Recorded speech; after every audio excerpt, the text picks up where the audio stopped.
Laozi, My Way. Chapter 1. At the beginning of the way.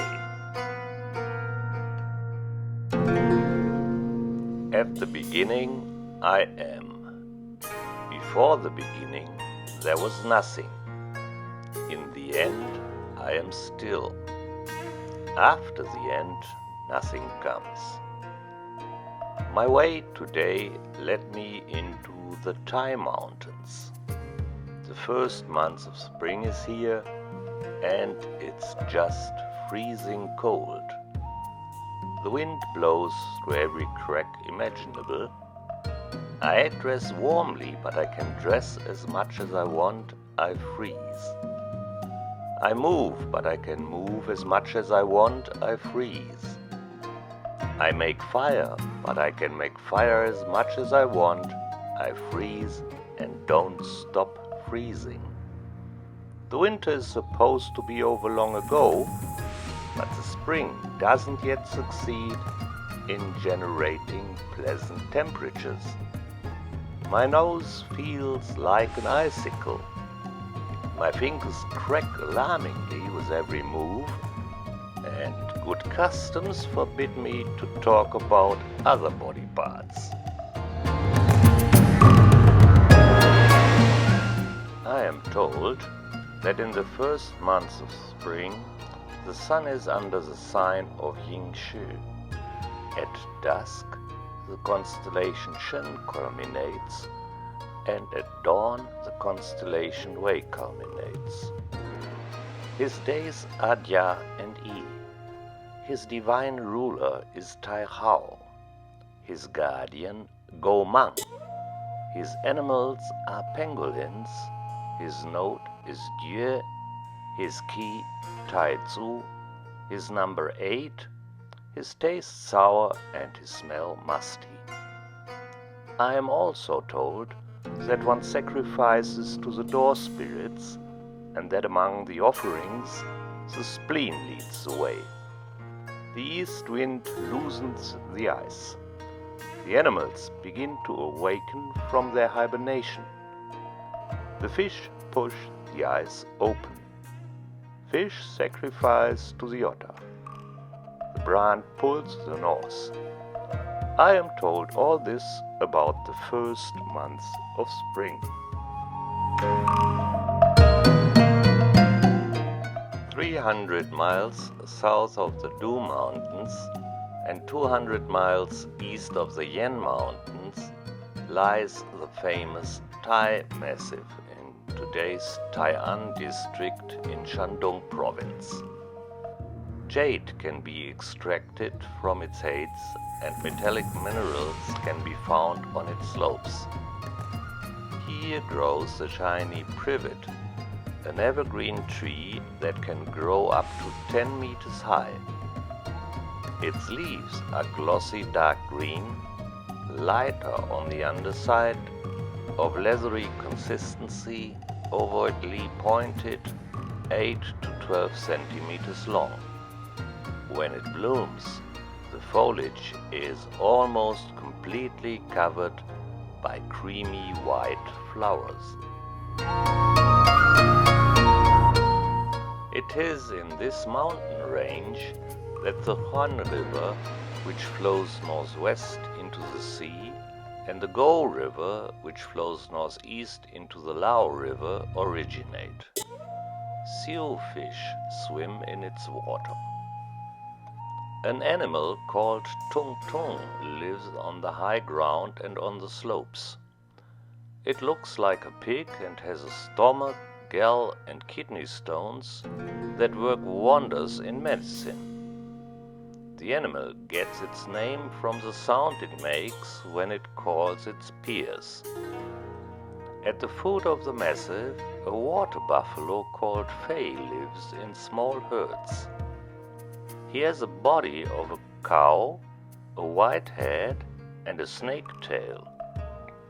Its coat is sparse and brown, gray to slate black, its legs often dirty white from the hock down. where it passes, the water dries. Where it walks along, the grass dries up. And where it appears, an epidemic breaks out. At least that's what the inhabitants of this area say. Every place is a good place to let one's thoughts wander, so probably this one too. Even if it doesn't help much to drive away the terrible cold, I go up and down on the shore of a small, completely frozen lake and think about what to do and what not to do. And then, as so often, the way that I walk comes to my mind, whose description does not only cause me such trouble. And the thinking about the way leads me quite naturally to the beginning of all things, and today also to my own beginning.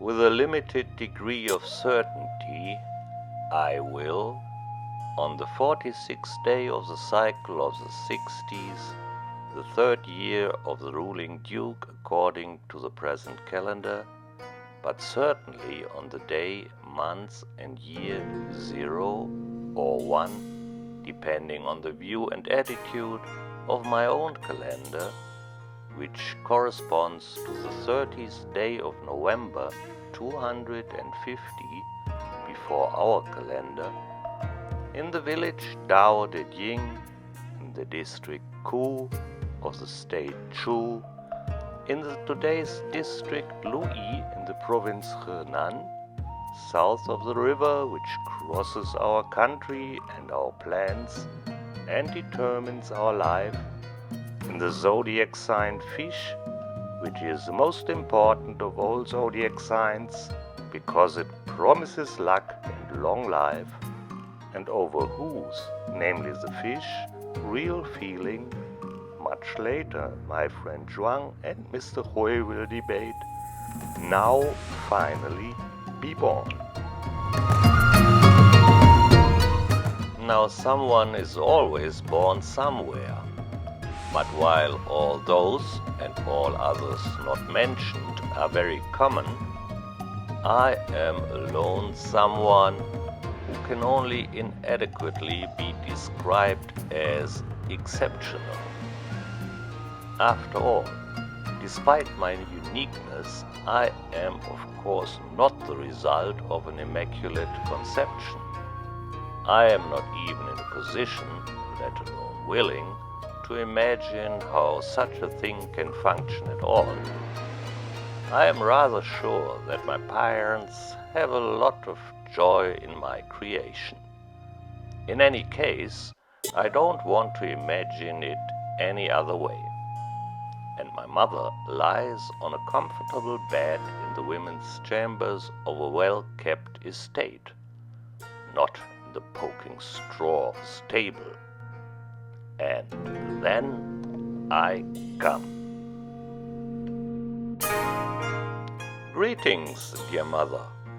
He can speak. Greetings, dear grandmother.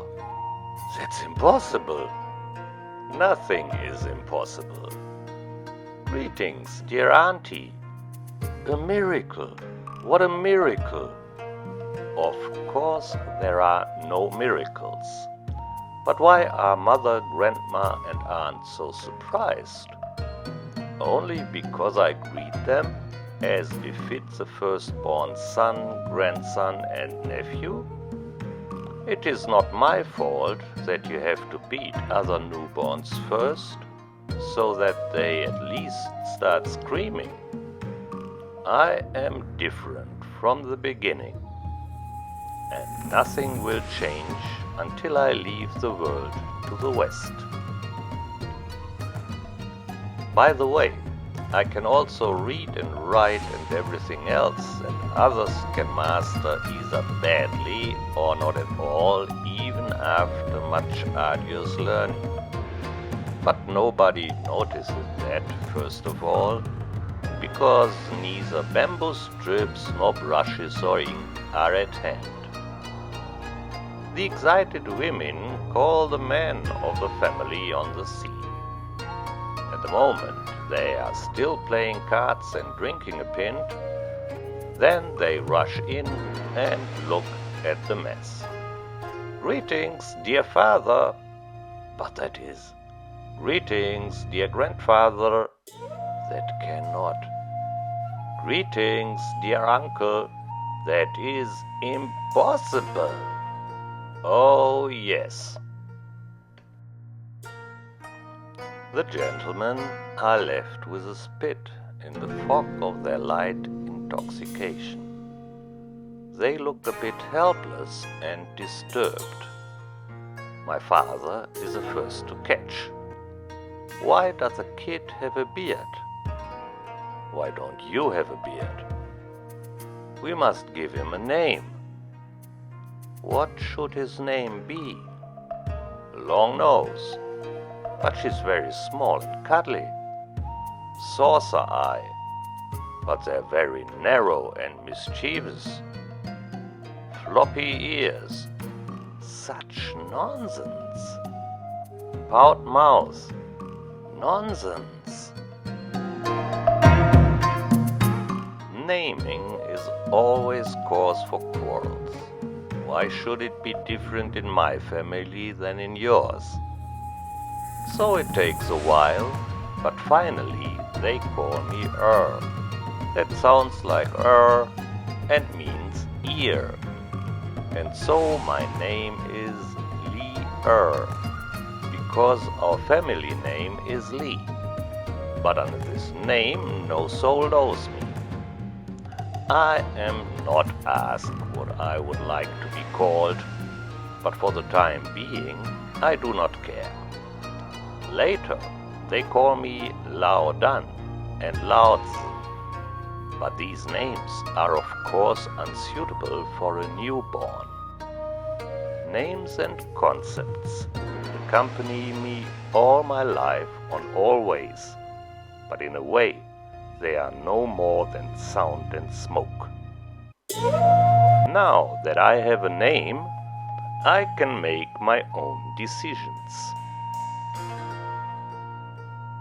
And while there is still a lot of confusion around me, I turn around and leave the place and time of the event.